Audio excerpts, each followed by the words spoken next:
You may have noticed that we've got an election coming up. Yes, a lot of focus on this very program on Tuesday night. It's sort of a big one. And I want to get to all of the ins and outs of the most important races by a man who's paid to watch all those important races for National Review. He's the senior political correspondent, Jim Geraghty. Jim, thanks for joining us tonight. Larry, always good to be with you. I want to start with your article you wrote today about this Paul Pelosi situation, though honestly, I would love for the law enforcement officials to handle this and get this off the headlines because it's such a bizarre story. But the President of the United States invoked it last night, invoked it as a, see, this is why you have to vote Democrat or something. I think that's the case he was making.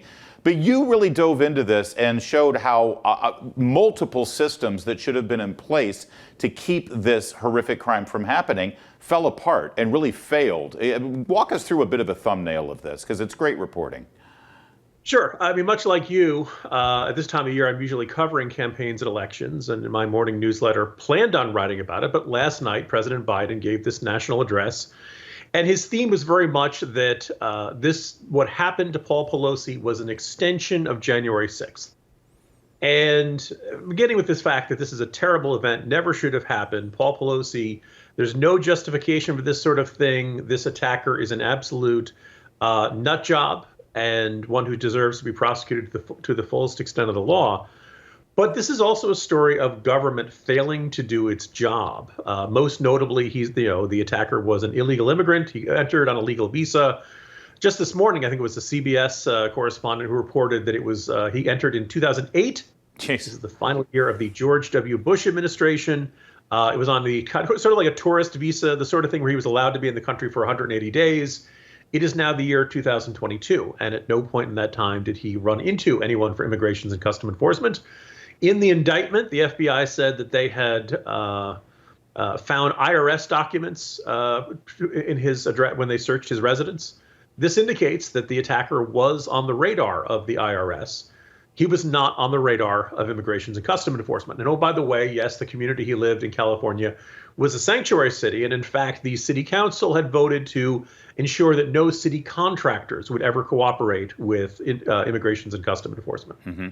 So if so one thing is that he shouldn't have been in the country. Right. Second step is that clearly, in the anecdotes from his other criminal nut job of an ex-girlfriend, neighbors, people who knew him, this guy was severely mentally disturbed. This guy was severe mental challenges. California and the city of San Francisco spend an enormous amount of money attempting to treat these things. And I have no illusions. Getting someone who has paranoid delusions, apparently the attacker believed that there was a invisible fairy that attacked one of his friends, and that this invisible fairy sometimes appeared to him in the form of a bird.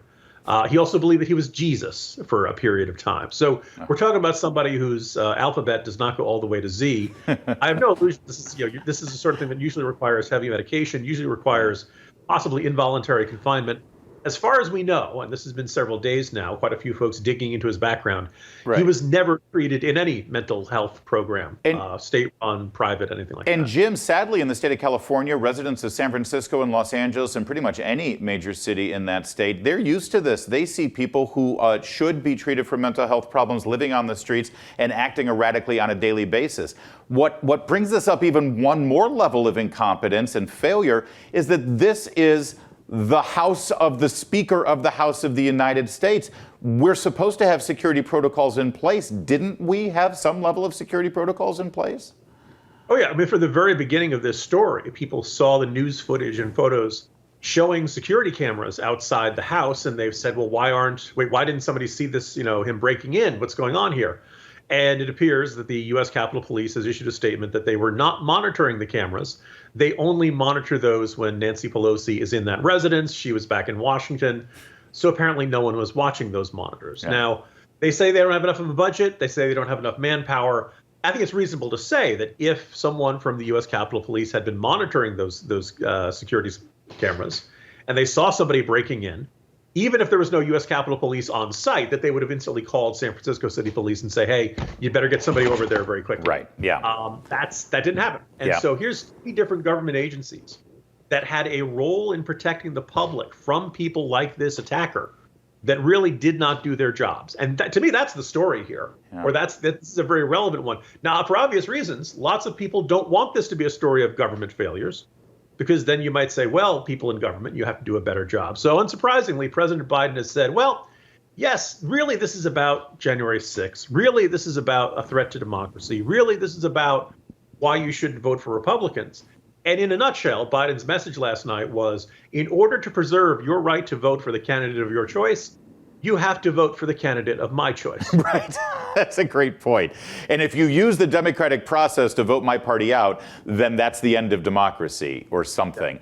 But what's really at play here, I think, Jim, and you've been making this point on your columns and also on social media, is that the Democrats are in real dire trouble now. Forget about, I remember 2 months ago they said, well, it's maybe a 50-50 question as to whether Republicans take the Senate. Are you pretty much in a place now where it's just a question of how big the Republican majority is in the Senate? Yeah, I mean, Democrats would really need almost everything to break their way. I think they thought the abortion story was going to sink Herschel Walker, and I think we can safely say that did not happen. That doesn't guarantee Herschel Walker is going to win. I think right now, the scenario it seems most likely is it goes to a runoff. Remember, in the state of Georgia, if you don't get 50% or more, you have another runoff on December 6th. Right. In both cases, it wouldn't surprise me if Walker finished higher than Warnock. And I think Walker's probably a better shot in the runoff, although maybe a factor would be whether the control of the Senate is at stake in that scenario. But you've got two other flips in play, though. You've got Arizona now looks existential for Mark Kelly, and Adam Laxalt looks like he's about to win in Nevada. So, those are two flips. Forget about the holds Republicans appear to have in Wisconsin. And I don't know, you tell me, where do you stand on Ohio and Pennsylvania right now?